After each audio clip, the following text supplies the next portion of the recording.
Depois de serem tirados do Vale Sinistro e de marcharem por um bom tempo, Camilo e os demais espíritos suicidas puderam distinguir no horizonte ainda afastado uma imponente fortaleza. A região era triste e desolada, envolvida em neblinas. Não pude notar de início nenhuma vegetação nem sinais de habitantes.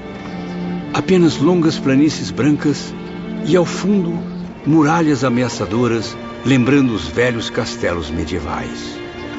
Além disso, um detalhe que não me sai da lembrança: meia dúzia de torres impressionantes.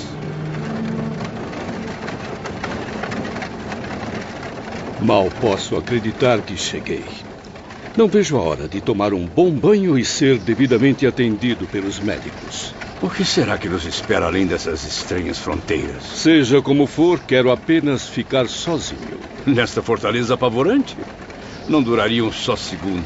Morreria pela segunda vez, dominado pelos mesmos motivos: medo e covardia. Ora, deixe-me em paz!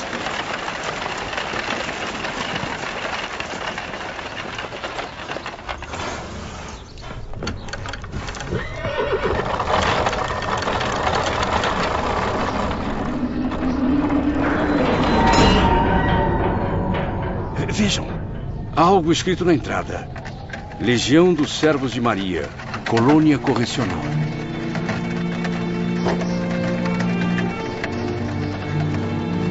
Ao entrar, notaram a presença de numerosos militares. Soldados bem semelhantes aos lanceiros egípcios e hindus que já os acompanhavam. Sobre o portal da torre principal, lia-se outra inscrição misteriosa: Torre de Vigília. A angústia tomou conta dos pensamentos de Camilo. Onde estamos? Voltaremos a Portugal? Viajaremos através de algum país desconhecido? Jamais vi em toda a Europa fortaleza tão nobre quanto esta. Qual será a finalidade de sua existência? E agora, ao entrar na cidade, tudo torna-se ainda mais estranho. Há um intenso movimento de pessoas. A neve cobre a paisagem, mas incrível, não faz frio. E o sol? Ah, o sol. Por que tão tímido em meio à cerração? Está lembrado, Camilo? Os edifícios eram magníficos, no formoso estilo português clássico. Indivíduos atarefados, neles entravam e saíam em intensa movimentação, todos trajando longos aventais brancos. E como esquecer tão fantástica paisagem urbana? Prédios, ministérios públicos, departamentos, nobres casas residenciais também alinhavam-se graciosas, traçando ruas artísticas laqueadas de branco, como se fossem asfaltadas pela neve. Foi então que, à frente de um dos edifícios, nosso comboio parou.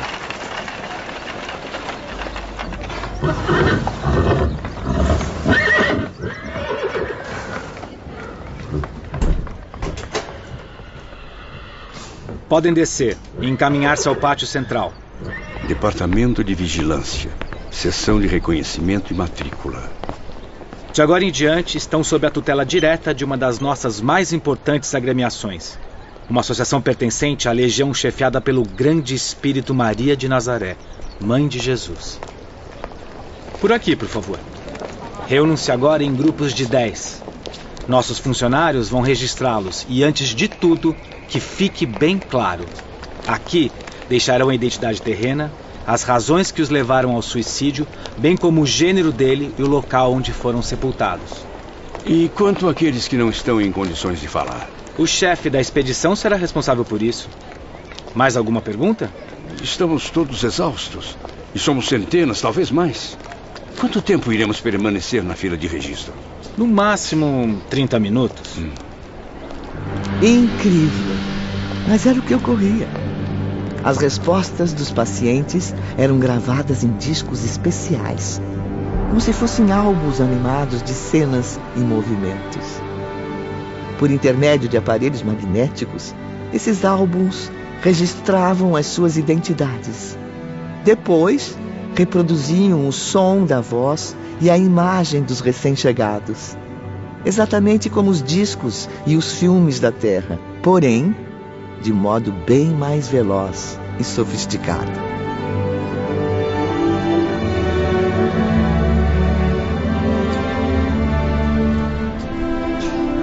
Minutos depois, já estávamos todos, ainda em grupos de 10, retornando dos gabinetes. Naquele instante, lembrei-me de que durante muito tempo perdemos de vista as mulheres que conosco haviam chegado. Não adianta procurar ao redor, Visconde Camilo. Elas se foram, todas, inclusive as prestativas enfermeiras. Os regulamentos impõem a necessidade de separar as mulheres de seus companheiros de desventura. Logo à chegada e imediatamente após a matrícula, todas estarão sob os cuidados de nossas funcionárias. Apenas enfermeiros homens? Nem tudo é perfeito. É uma das leis mais importantes da colônia correcional, Sr. Camilo. Desde que aqui ingressam, todos os homens são separados do elemento feminino. Agora, queiram acompanhar-me até as viaturas.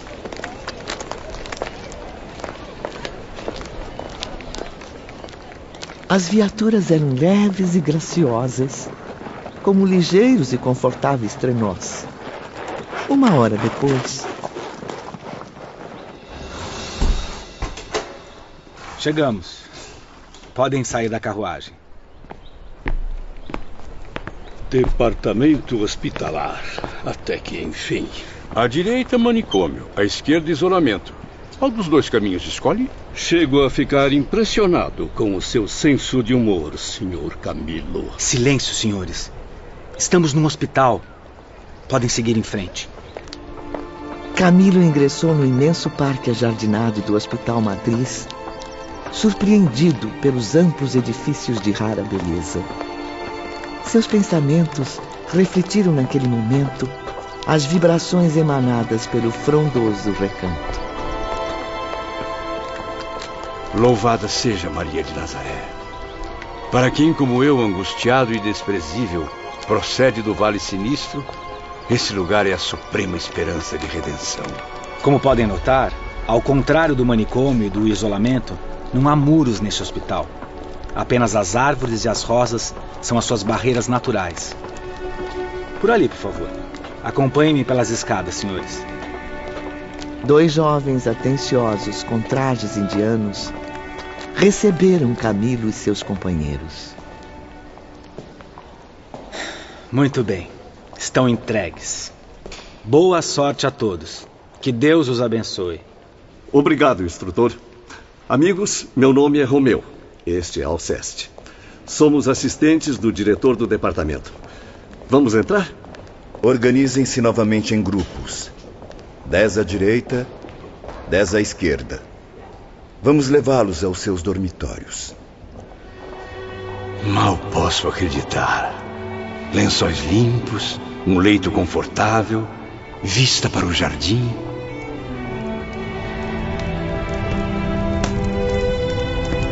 Convém lembrar que uma lareira também aquecia o recinto. E acima dela, suspenso na parede, um quadro fascinante e luminoso da Virgem de Nazaré, pintado em estilo e cores jamais vistos na Terra. Acredito que agora, mais do que nunca, todos queiram tomar um bom banho e vestir novas roupas. Estou certo? Sim, claro.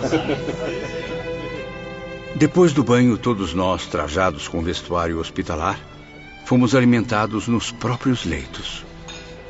Tomem logo o caldo antes que esfrie, meus amigos. Minha nossa! Sinto o sabor da sopa de legumes que mamãe fazia. Quanta modéstia para um visconde, pois eu sinto o gosto do carneiro assado que eu comia nas refeições familiares. De fato, enquanto faziam a refeição, era o lar paterno que retornava às suas lembranças. As reuniões de família, a mesa da ceia, o doce vulto de suas mães servindo-os, a figura austera do pai à cabeceira.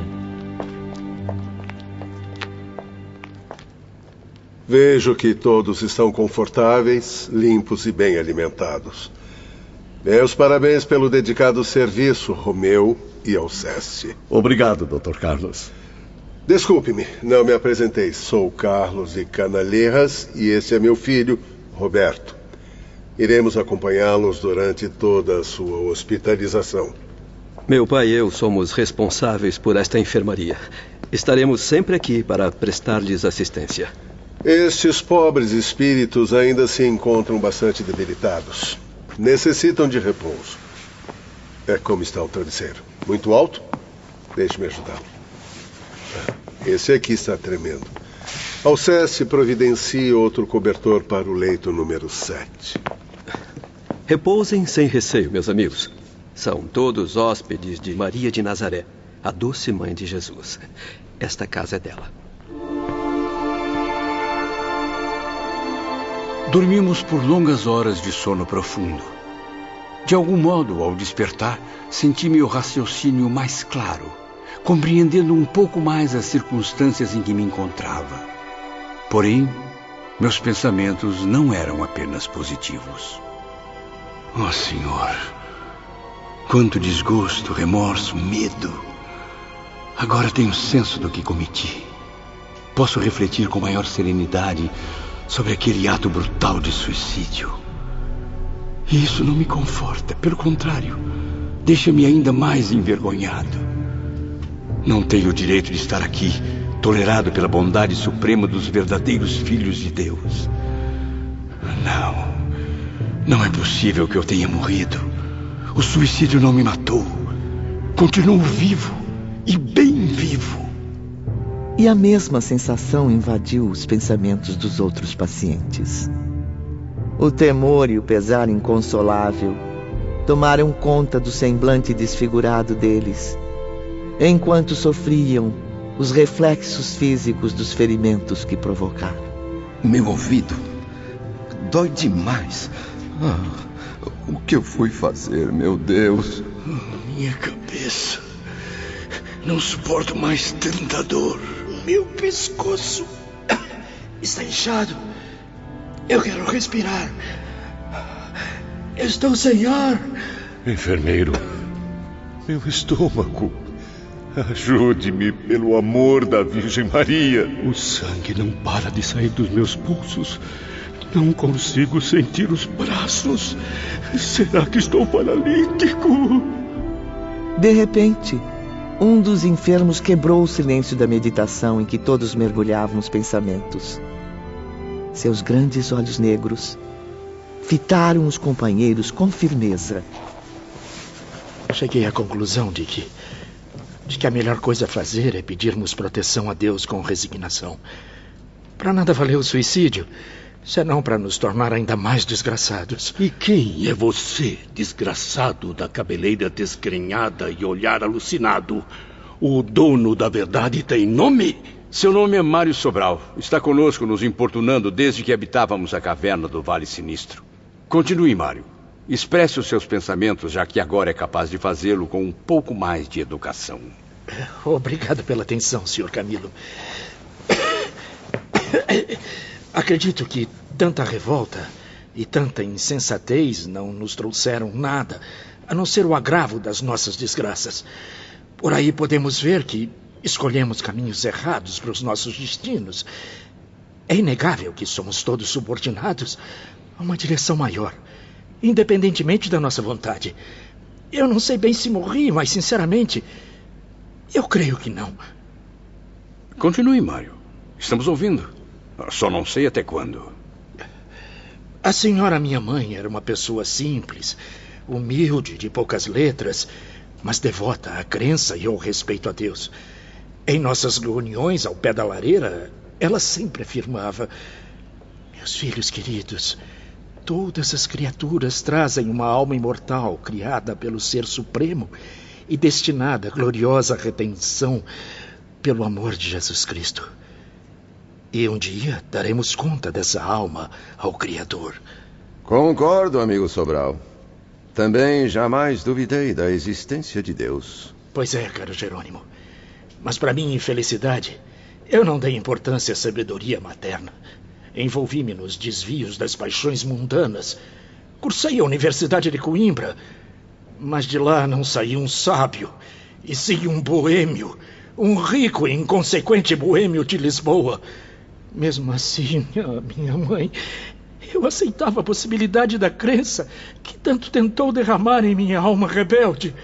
Pois então não era propriamente ateu, embora também não fosse um santo. O que essa história nos traz de surpreendente? Ou será que existe algum santo entre nós, hein? Hoje, passado tantos anos e depois de tanto sofrimento, convenço-me de que minha mãe sempre teve razão. Eu devo possuir uma alma realmente imortal. Eu já vi homens escaparem de um tiro de revólver e se restabelecerem, curarem-se até da ingestão de venenos, mas não se escapa de uma forca, como a que me destinei. E se eu estou aqui, e se sofri tudo quanto eu sofri sem conseguir destruir dentro de mim as forças da vida, é porque eu sou imortal. Também tenho a mesma crença. Admiro a lógica dos seus pensamentos, Mário.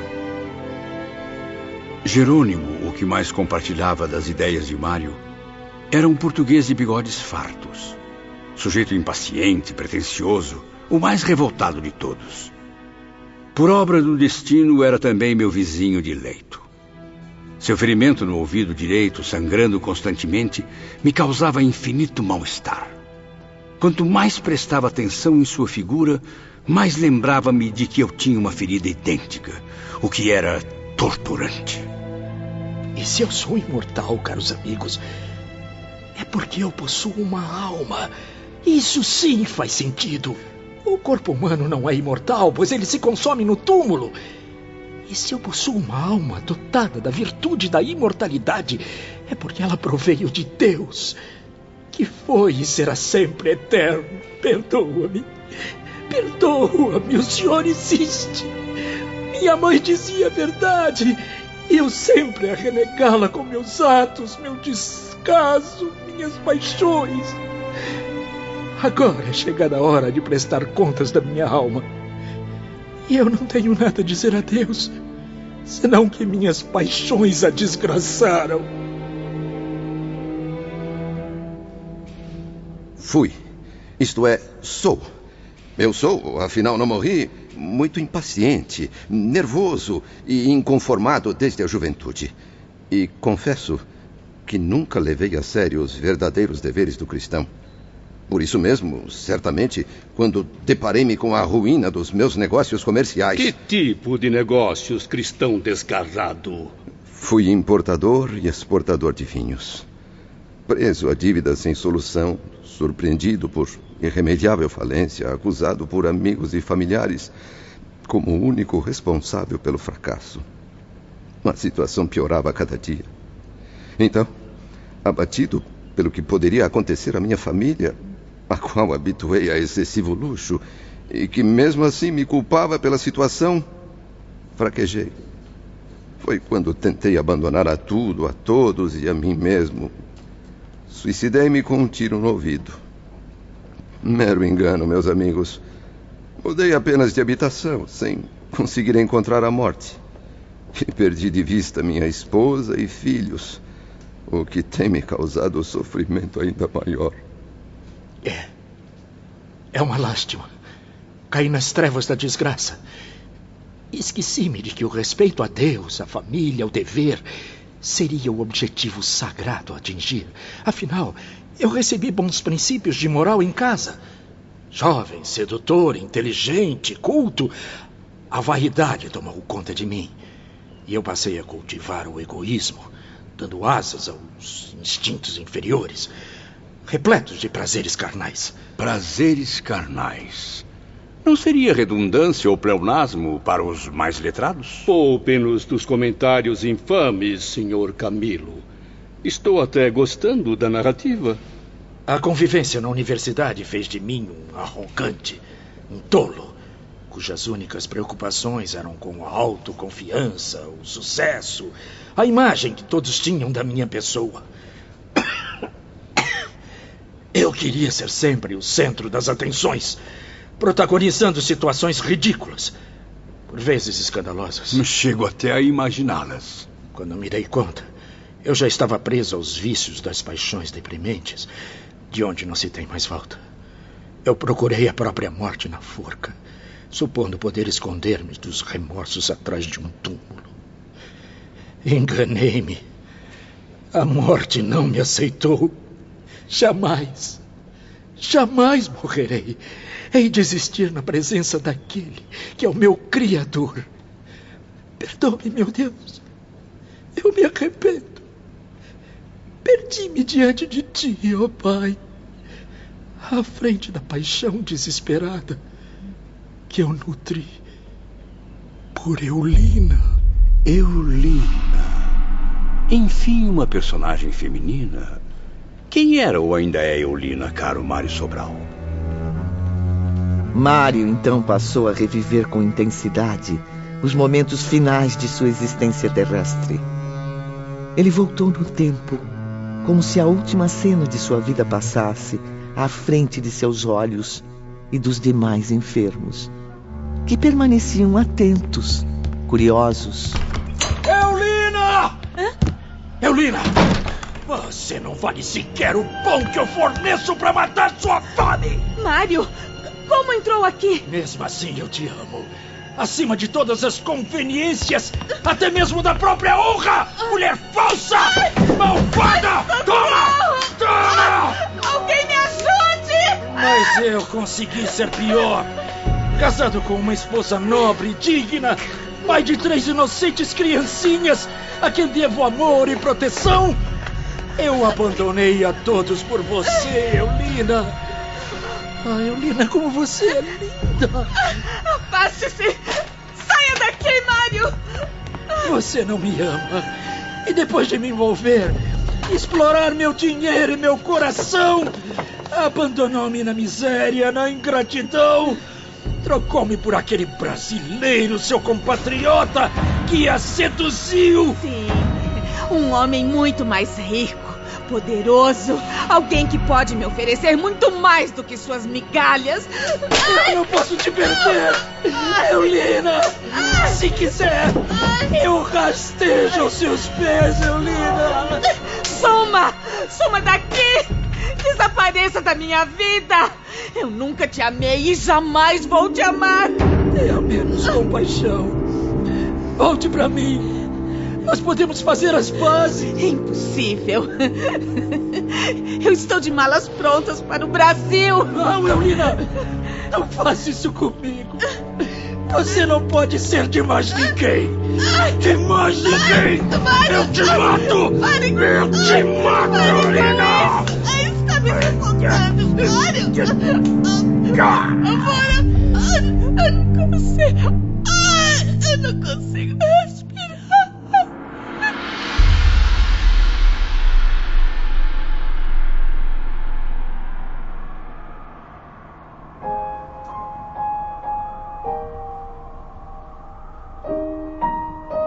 A cena terrível ainda permaneceu registrada por alguns instantes nas mentes dos enfermos.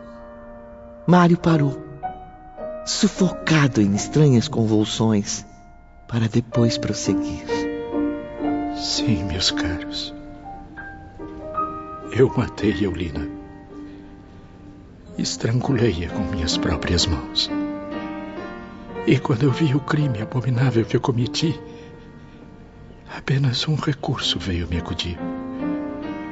Rápido como um impulso obsessor, eu só poderia escapar das consequências pelo suicídio. Então, ali mesmo, sem perder tempo, eu já bati uma porta. Eu rasguei os lençóis da desgraçada. Abra essa porta! E pendurei-me numa viga existente na cozinha. Forma pouco poética de um amante morrer. Mas e quanto a Vossa Excelência, senhor professor Belarmino de Queiroz, que desejou morrer de forma tão elegante? Por acaso foi movido pelo amor de alguma senhora inglesa, loira e bela? Lembre-se de que portugueses ilustres como Vossa Excelência vêm demonstrando preferência por amar damas inglesas.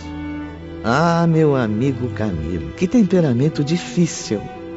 Sempre que houvesse oportunidade, ridicularizava, ofendia Bellarmino com suas indiretas, por vezes até diretas demais. O elegante doutor português, honorificado por várias universidades, era alto e muito magro, homem rico, viajado, professor de dialética, filosofia e matemática. Falava diversas línguas. E isso irritava Camilo, que o via como orgulhoso e prepotente. Não fui jamais dado a namoros.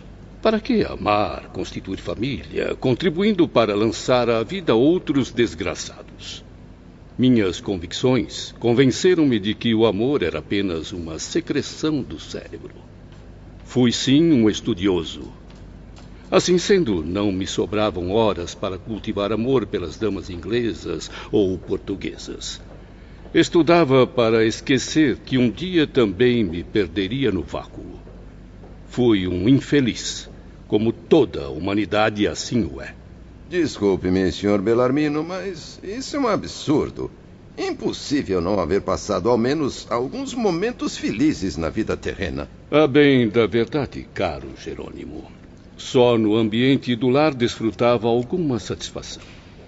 Agarrei-me ao lar quanto possível junto à minha mãe, que partilhava de minhas ideias.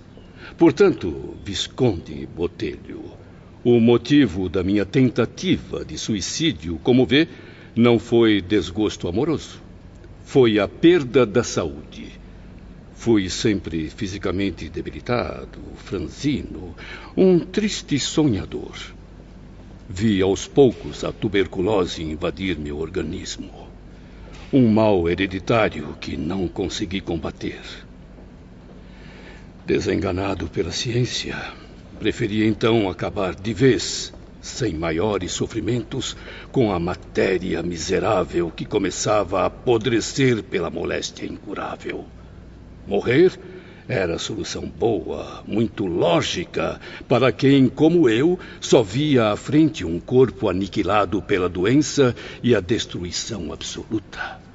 Não possuo a competência de Vossa Excelência, senhor professor, mas, com o devido respeito, considero um pecado abominável o homem não aceitar a existência de Deus, sua paternidade para com as criaturas e a eternidade da alma. Como e por que então se revoltou contra as circunstâncias naturais da vida humana, a ponto de confessar que desejou morrer, Sr. Jerônimo Silveira? Se fosse eu, desfavorecido pela fé, carente de esperança, que me desorientasse e tentasse me matar, seria fato aceitável pela minha filosofia. Mas os senhores, crentes na paternidade de um Deus criador, caírem no desespero e revoltarem-se contra a lei do Pai, que proíbe a infração do suicídio, é argumento que não consigo admitir.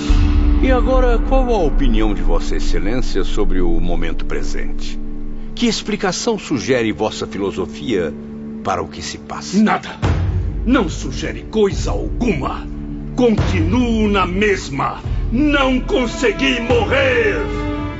Fale-nos então sobre o senhor, meu caro Camilo. Noto que há muito tempo aprecia observar-nos, mas nada fala sobre a sua pessoa, que nos parece tão interessante. Vamos, ilustre romancista, velho boêmio do Porto. Desça do seu pedestal de orgulho e venha dizer algo sobre a sua majestosa superioridade.